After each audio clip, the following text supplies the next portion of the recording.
ప్రియ పరిశుద్ధాత్మ దేవునికి అదేవిధంగా మీ అందరికీ మా హృదయపూర్వక వందనాలు పిల్లరా. ప్రతిరోజు మీ గురించి ప్రార్థన చేస్తున్నా, సంతోషంగా ఆనందంగా ఉండండి పిల్లరా.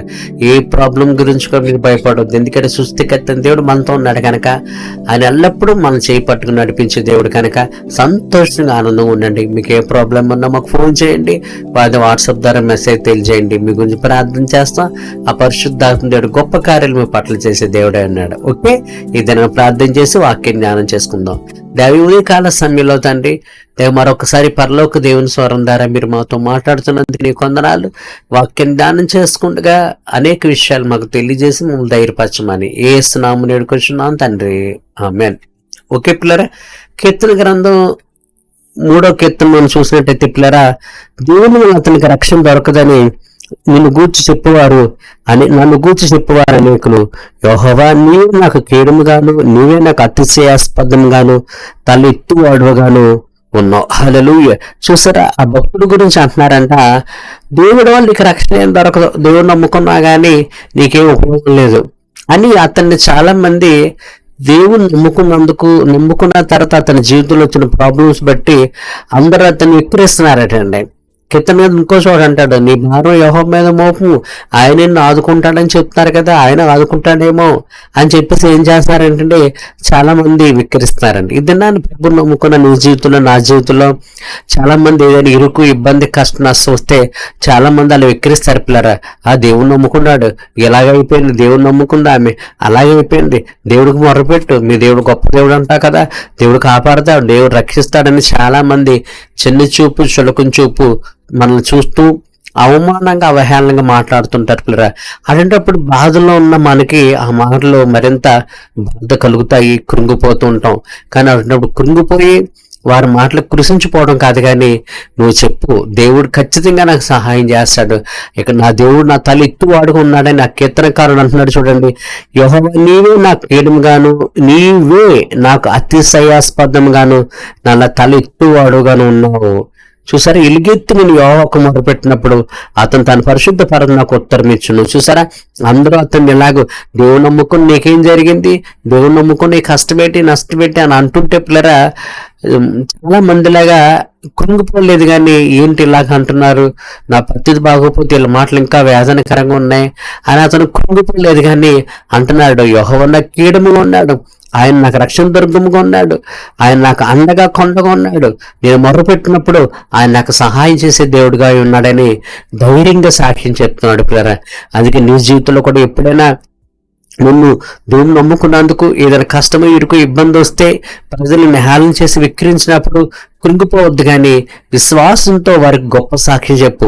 దేవుడు నా కీడముగా ఉన్నాడు, దేవుడు నా తల ఎత్తువాడుగా ఉన్నాడు, దేవుడు నాకు అండగా ఉన్నాడు, కొండగా ఉన్నాడు, నేను ప్రార్థన చేస్తే దేవుడు నా ప్రార్థన ఆలకించి నాకు జవాబు ఇస్తాడు అని చెప్పేసి నువ్వు ధైర్యంగా దేవుడి మీద విశ్వాసంతో మాట్లాడాలి పిల్లరా.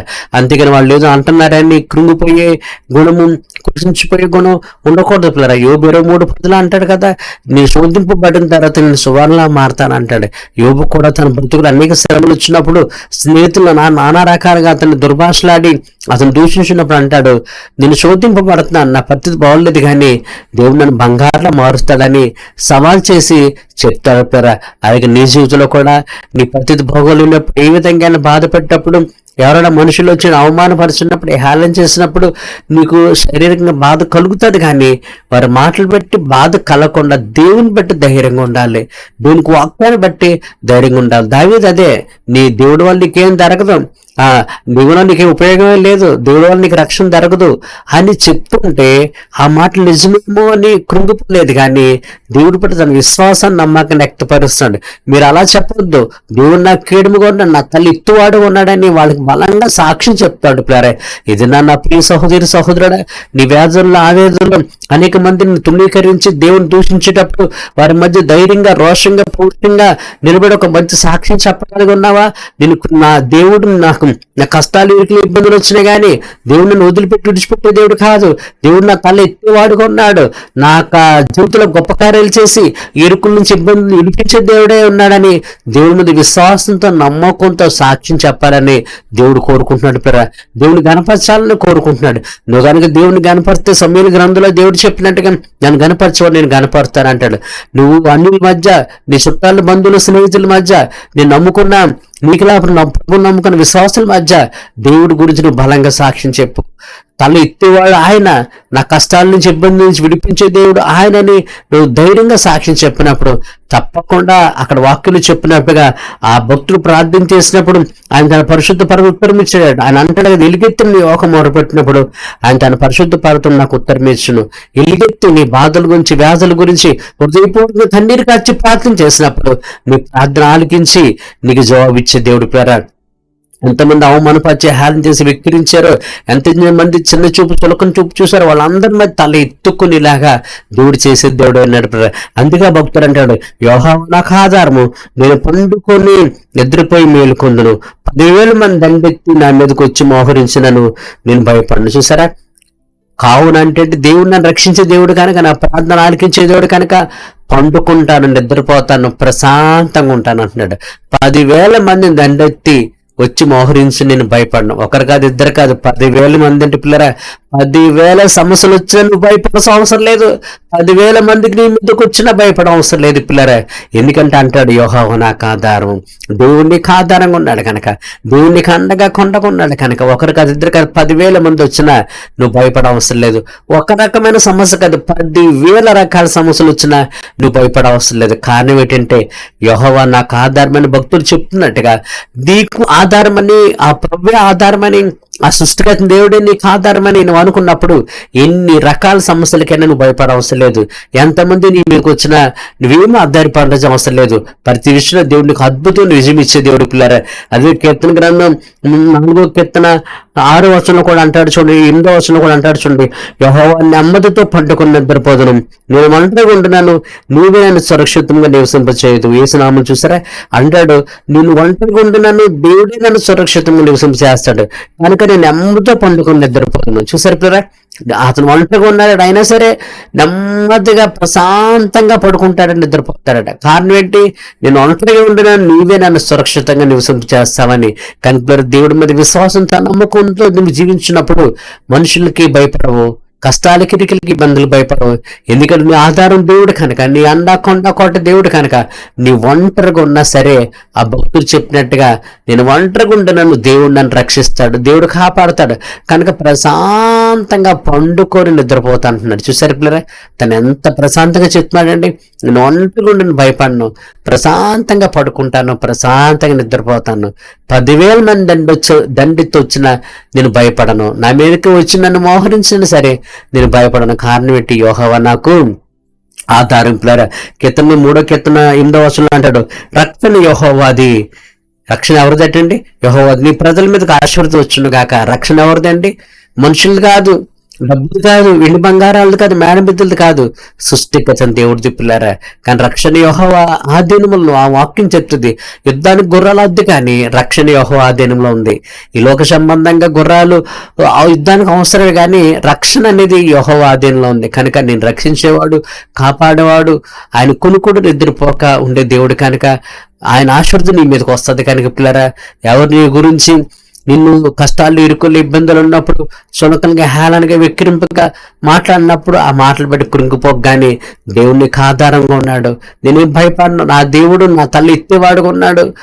మీకా గ్రంథాలు అంటాడు, ఇదిగో నా శత్రువు నా మీద అతిశయించుకో, నేను క్రింద తిరిగి లేస్తాను అంటాడు. ఏ శ్రమ జరుగును. అలాగే నువ్వు కూడా ధైర్యంగా చెప్పు, నీ కష్టాలు ఇరుకుల్లో ఇబ్బందుల్లో వచ్చి దేవుడు నమ్ముకుని నీకేం జరిగింది, ఇంకా దేవుడికి మొరపెట్టు, దేవుడు ఇప్పిస్తాడేమో అని ఎలాగ వెక్కిరింపగా మాట్లాడుతుంటే నువ్వు ఆ మాటలు పెట్టి కృంగిపోక కానీ నిజమే నా దేవుడు గొప్ప దేవుడు, ఆయన సృష్టికర్త దేవుడు, నేను కింద పడిన దేవుడు నన్ను తిరిగి లేపుతాడు, నువ్వు నా మీద అతిశయించొద్దని మీకా గ్రంథంలో భక్తుడు చెప్పినట్టుగా నువ్వు కూడా చెప్పినప్పుడు ఈ సహోదరి సహోదరుడు ఆశీర్వాదాలు వచ్చినప్పుడు ఘనంగా చెప్పడం కాదు పిల్లరా, దేవుళ్ళు వచ్చినప్పుడు ఘనంగా చెప్పడం కాదు. కష్టాలు ఇరుకులు ఇబ్బందులు అప్పుడు మనం దేవుడి గురించి ఘనంగా చెప్పాలి. ఆశీర్వాదం వచ్చినప్పుడు నాకు విశ్వాసం దేవుడి పట్ల ఉందని నువ్వు గొప్పగా చెప్పడం కాదు, కష్టాలు, ఇరుకులు, ఇబ్బందుల్లో ఉన్నప్పుడు నీకు దేవుని పట్ల విశ్వాసం ఉందని గొప్పగా సాక్ష్యం చెప్పు. ఆ సాక్ష్యం దేవుడు కనపరుస్తాడు, ఆ సాక్ష్యాన్ని అంగీకరిస్తాడు.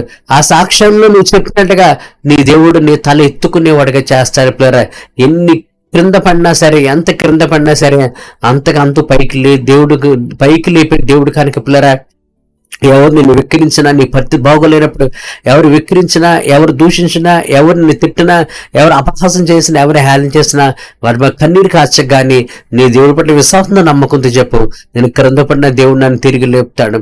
దేవుడు నాకు ఆధారము, నా తల్లి ఇత్తువాడిగా చేస్తాడు, నా కొండగా కోటగానే ఉంటాడు. అప్పుడులోంచి ఆస్తి ఇస్తాడు, అనారోగ్యంలోంచి ఆరోగ్యం ఇస్తాడు, నెమ్మది లేకపోతే నెమ్మది ఇచ్చే దేవుడు, దుఃఖం అయితే సంతోషం ఇచ్చే దేవుడు, కీడైతే మేలు చేసే దేవుడు. కనుక ప్రతి విషయంలో దేవుడు ఆశీర్వదిస్తాడు.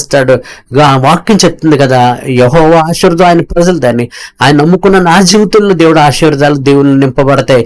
ఈ కష్టాలు, ఇరుకులు, ఇబ్బంది ఎంతో కాలం కాదు కానీ ప్రతి కష్టం నుంచి ఇరుకు నుంచి ఇబ్బంది నిడిపిస్తాడని ధైర్యంగా సవాల్ చేసి దేవుడు నామను మహింపచెప్పులారా. కష్టాలకు, ఇరుకులకు, ఇబ్బందులకు నువ్వు ఉన్నావని ప్రజలు హేళన చేసినప్పుడు వాటికి కృంగిపోయి వాళ్ళకి తల ఉంచి నిజమే అని మనకు కానీ కష్టాల నుంచి, ఇరుకుల నుంచి ఇబ్బంది దేవుడు నాతో ఉన్నాడు, నన్ను తల్లి ఎత్తుకుని గారు చేస్తాడని ధైర్యంగా చెప్పి దేవుని కనపరచు. అప్పుడు నీ జీవితంలో ప్రతి కష్టం నుంచి విడిపించడమే కాదు, అత్యధికమైన ఆశీర్వాదాలు ఇచ్చేటువంటి దేవుడు ఉన్నాడు పిల్లరా. ఓకే, ప్రార్థన చేసుకుందాం. దేవ ఉదయకాల సమయంలో వాక్యం ద్వారా నువ్వు మాతో మాట్లాడి నుంచి అనేక సార్లు మా పత్తి భావాలన్నప్పుడు ఎక్కిరించేవారు, అవమానపరిచేవారు, హేళన చేసేవారు అనేక మంది ఉంటారు. అటువంటి కృంగిపోకుండా ధైర్యంగా, విశ్వాసంతో, నమ్మకంతో నీకు గురించి సాక్ష్యం చెప్పి గణపరిచే కృపను అనుగ్రహించమని, ఈ వాక్యం ఉన్న బిడ్డల జీవితాల్లో ఎవరు ఏ స్థితిలో ఉన్నారో అవన్నింటిని ఎరిగిన దేవుడు కనుక వారి స్థితిలో వారికి కావాల్సిన సహాయం దయచేసి ఉన్న దేవుడుగా, ఉన్న దేవుడుగా వారి జీవితంలో గొప్ప కార్యాలు జరిగించండి. ఇటువంటి ఇరుకుల్లో, ఇబ్బందుల్లో ఉన్న వారందరికీ మీరు సహాయం దయచేయమని, దిగుమరిగా వివాహం కాని వారి కోసం ప్రార్థిస్తున్నాం, వివాహం దయచే. ఉద్యోగాలు లేని వారి కోసం ప్రార్థిస్తున్నాం, ఉద్యోగాలు దయచే. వ్యసనాలతో ఉన్న వారి కోసం ప్రార్థిస్తున్నాం, వారికి విడుదల దయచేయండి ప్రభా. గర్భం కోసం ఎదురు చూసే వాళ్ళ కోసం ప్రార్థిస్తున్నాం, గర్భఫలం దయచే. గర్భంతో ఉన్న వాళ్ళు సుఖమైన ప్రశ్న కోసం ప్రార్థిస్తున్నాం దేవా. నీ బిడ్డలు రాకపోకల్లో తోడుగుండండి. చేతి పనులు చేసేవారికి చేతి పని దయచేయమని, సమస్త మహిమ ప్రభావాలు మీరే పొందమని ఏసునామమున వేడుకొంచున్నాం తండ్రి, ఆమేన్. ఓకే పిల్లరా, దేని వాక్యం నాకు సంతోషంగా, ఆనందంగా ఉండు. దేవుడు నీ జీవితంలో గొప్ప కార్యాలు చేసే దేవుడై ఉన్నాడు. ప్రతిరోజు మీకోసం ప్రార్థిస్తున్నాం. ఏ ప్రాబ్లం మాకు ఫోన్ ద్వారా, వాట్సాప్ ద్వారా తెలియజేయండి. అద్భుతమైన జవాబు మీ తండ్రిని దేవుడు ఇచ్చే దేవుడై ఉన్నాడు. ఓకే, మీ అందరికీ నా హృదయపూర్వక వందనాలు.